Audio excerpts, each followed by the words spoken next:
Hi, I'm Avery. I like books. My shelves are horrendous. My hair is wet and I can't find anything. Today I have for you my July wrap-up, which is obviously all of the books that I read in July.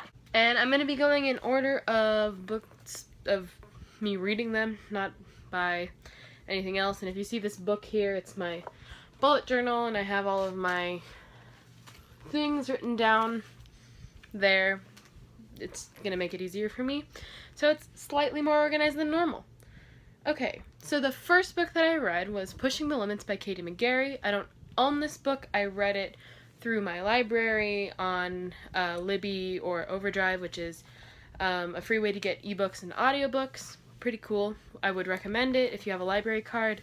Your library most likely has it, and you can most likely use it, which is cool, so you don't have to pay for ebooks or audiobooks if your library has it. The only thing you have to do is, wait if it's already being borrowed or if it's on hold or whatever.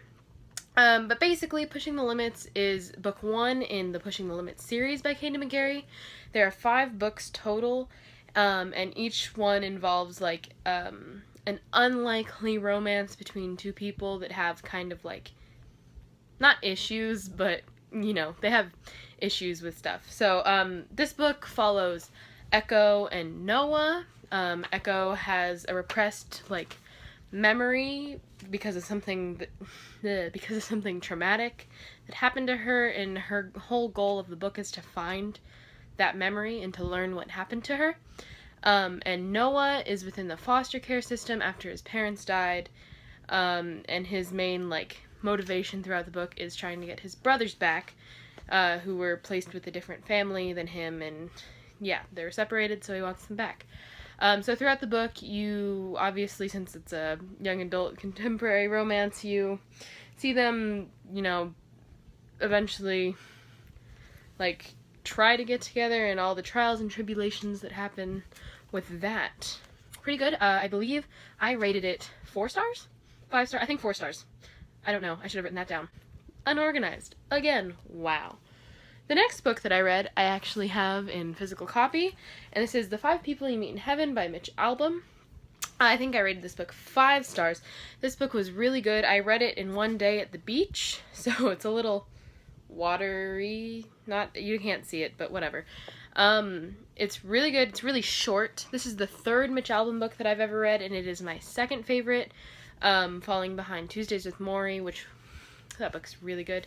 But whatever. This book is about a man named Eddie who dies, and it basically shows him on his journey to heaven and meeting his 5 people that explain to him certain things about his life and certain things about death, and he gets to relive certain memories, and it's really good, and it has, I would say, some pretty good lessons and stuff, and I believe there's a movie about this. I'm not sure if it's good or not. I heard it wasn't from my brother, but he's cynical, so there's a movie, may or may not be good. The book is good. Next book. The next book that I read was, I also don't own, and that's Dare You To by Katie McGarry, which is book 2 in the Pushing the Limit series. This book follows a side character from book 1, Beth, and someone new named Liam or Logan. Liam? Maybe. Whatever. But basically this follows Beth as she is taken out of her everyday life and put into her uncle's house after something happens with her mother and some sketchy stuff.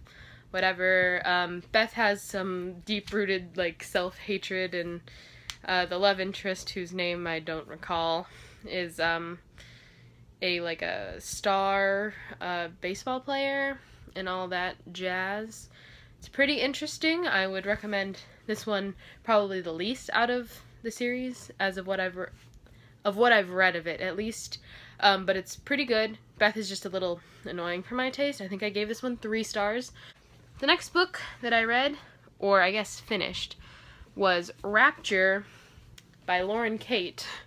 The last book in the Fallen series.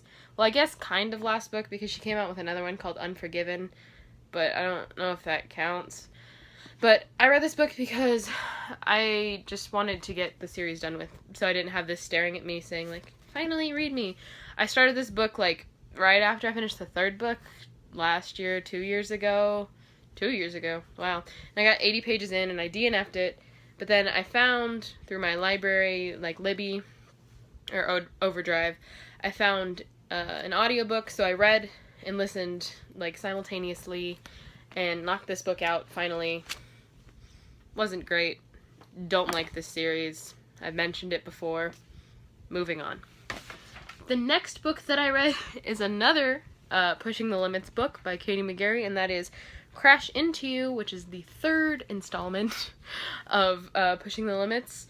This follows another side character from the first book, and he was partially in the second book, but his name was Isaiah, or is Isaiah, who is another person put in the foster home, and he was best friends with Noah in the first book and second book, but he wasn't really in that because, you know, that was following Beth in her new life. But it follows him and a girl, Rachel, who is like a rich, basically an heiress to like a family, and it follows her struggles with anxiety and all of that jazz, which you probably don't know, but I love that.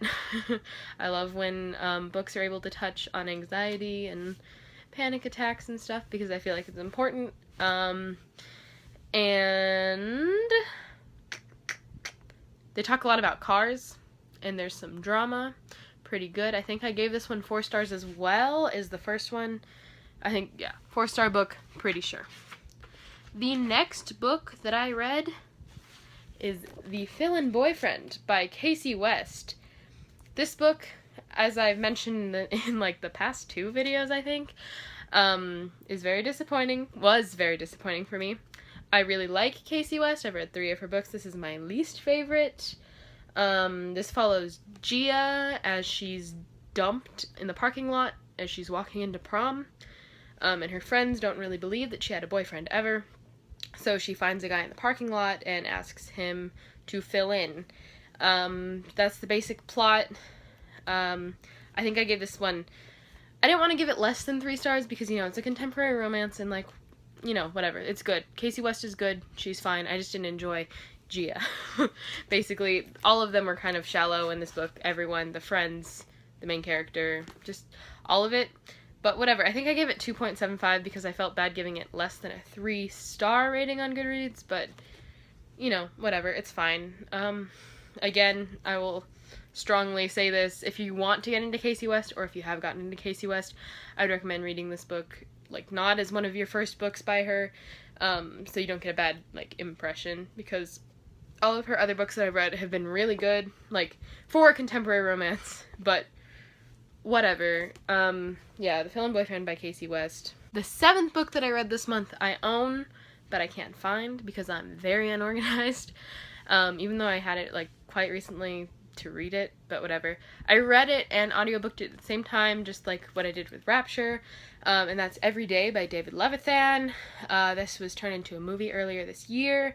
It follows this person named A, who every day they wake up in a different body, and then every, like, midnight they go into another body, and this continues on, and then soon A falls in love with this girl named Rhiannon, and there's all that drama ensuing because, you know, never the same person, ever. But overall, I believe I gave this book 3.5 stars or 4 stars. It was better than I anticipated it being because I started it when the movie was, like, first announced, like, oh, you know, it's gonna be made, but then I gave up reading it. Just, it probably wasn't the right time for me. I didn't get into it at first, but then with the audiobook it really helped, and I enjoyed it more than I imagined I could, and more than I thought that I would. Okay, the next book that I read is Take Me On by Katie McGarry, the 4th book in the Pushing the Limit series. This book follows the character from book 3, the female love interest Rachel's younger brother West, and a new character named... I don't remember. It's fine. It's fine. I read it quite recently. I don't know how I don't remember. It's fine, but basically this plot involves a lot of, like, kickboxing and stuff, and, like, struggles with money and, like, socioeconomic, all that jazz. I enjoyed this book, I feel like, the most. I think I might have even given it 5 stars, just because some of the subjects it touched in this book was, you know, like, it befit me very well. Not gonna go too far into it because I don't talk about that, but if you read it, you can maybe guess, whatever. It's not like, whatever. Book was good. Would recommend sticking around with the Pushing the Limit series to get to this one at least, because I enjoyed this one quite a lot, even though it was pretty long for a contemporary. I think on Goodreads it says it's like 500 pages. So, yeah, but I think it was worth it. I would very highly recommend. And then the next book I read is Crossing the Line by Katie McGarry, which is a novella of the Pushing the Limit series.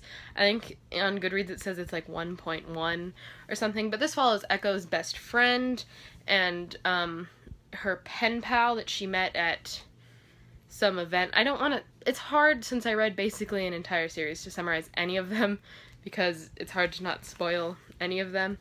But this one was cute and short, and...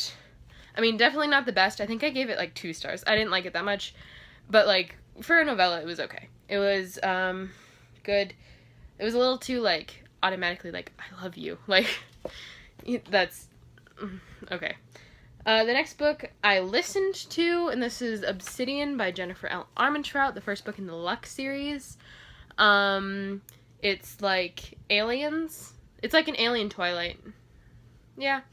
Plus the girl's like a fangirl kind of person, and it was good. I think I gave it 3 or 4 stars. It was I read a lot of romance this month. Sue me. The next book I also listened to, and that's book 2 in the Lux series, Onyx. Follows the same characters, same stuff. Don't feel like I should go into this. It's a very hyped up book, and also, summarizing romance books isn't that interesting because they're all the same.